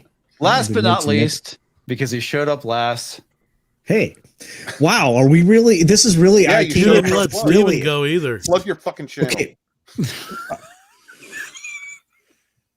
Go ahead, Steven. Okay, look. So here's what I think. I think that this tubulosity thing or transproducitube or whatever this thing is that we just talked about that I wasn't here for is a complete scam that's specifically designed to destroy all YouTubers that don't agree with the whack woke narrative that's out there on this planet. I think that it's pretty much Tom's fault at this point, and I blame comics for ending the stream early. Otherwise, I have a channel. It's Culture Casino. Yeah, I know. Realize this, right? No, it's true.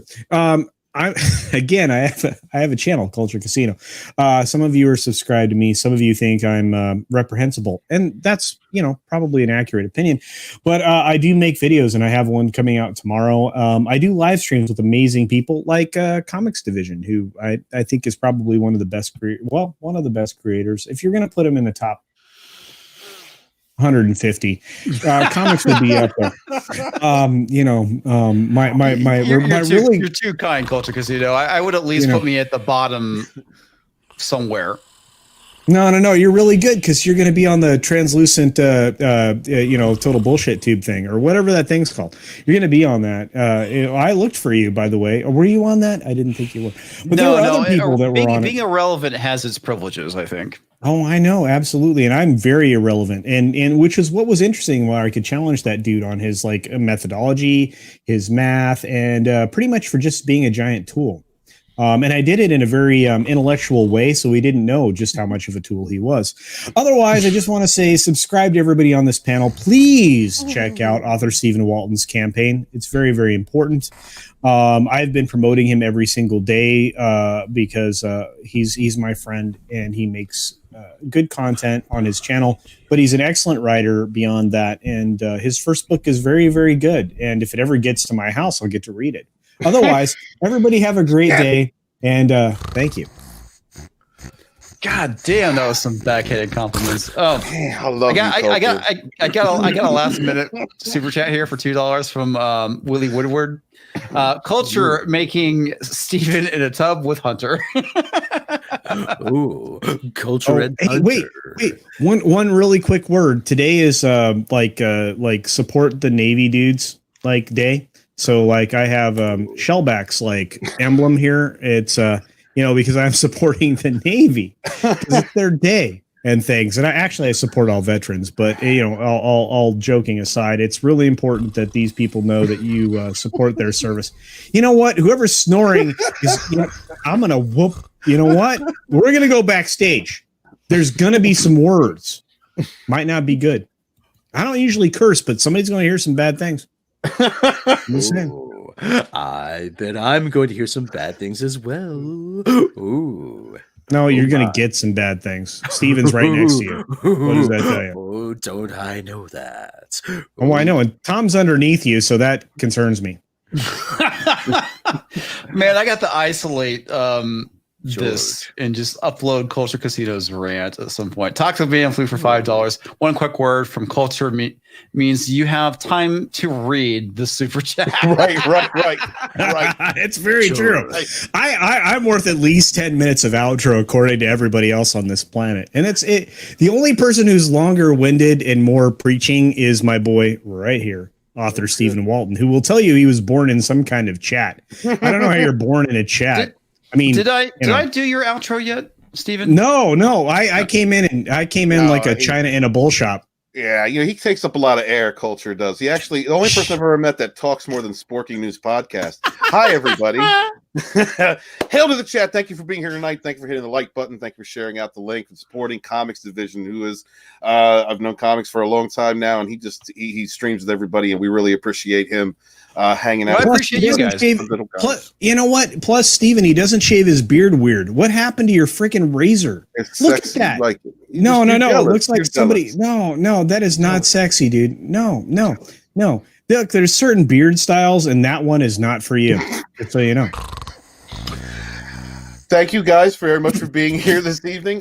Please do me a favor, and whoever your favorite one or two YouTubers are. I know we follow a lot of channels, so it's hard to help everybody out, but that one or two that you really enjoy, share their links out, leave comments. The same thing with independent creators. I have an Indiegogo for the Fandom Menace Volume 2, Rise of the Rebellion, covers the events 2018. I got a lot of wonderful people involved in this project. I am writing about The Gospel According to Mark with a C. It's a great story. Mecha Random 42, another great story. I also have contributors in this book like Stephanie Jancic, Smuggler's Cantina, Jesse Milestone of Mindless Entertainment, Itchy Baka of Disney Star Wars is Dumb, and the Overlord himself, Lord Doomcock.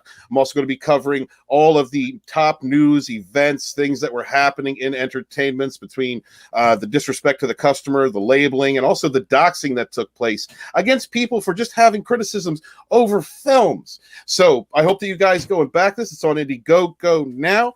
And support independent creators. Even if you're not able to get my book, if you can share it out, I'd really appreciate it. I don't have an industry to support me. All I have is you, and I appreciate you. I am author Stephen Walton, the Fandom Menace historian, your historian, born in the chats of the High Council with my brothers and sisters, fighting for our modern mythologies. Wash your hands, wash your masks. Really, just wash your masks regularly, because that's kind of in your hands. Wash your hands. Be good to each other. Peace. Look, Steven, as always, Steven. Yeah, no, Steven, am I going to be in this book at some point? Is there any volume that's going to have one half of the Hairden Menace? Volume 4, Team Candy Corn. You're going to be in that one. Oh, I'm going to chew. No. Yes. Punishment's coming. What is going on here? Okay, real quick. One last shout. Super chat. I can't even fucking say words anymore. It's not like it's any different, but than usual. Counters 074 for $5. You guys are totally messing me up being on Tuesday night. I thought I passed out for 2 days, critical drinker style. Hail, Steeg. Dude, I've been there. Hail. I have been there. Look, now I'm not kidding. Look at Steven's face right now. He's gonna keep look at it. Look at his face. If you have an outro culture, just play it, because he won't stop. Tom will fall asleep. I'm almost asleep myself. Hail, Steeg. Oh my! All right, folks. Steve. I'm hitting the end button right Yeah. now. No, Say goodbye. To you. Wash your ass. I have better hair than everybody here. He didn't hit the end button yet. I know Wash I your did. hands.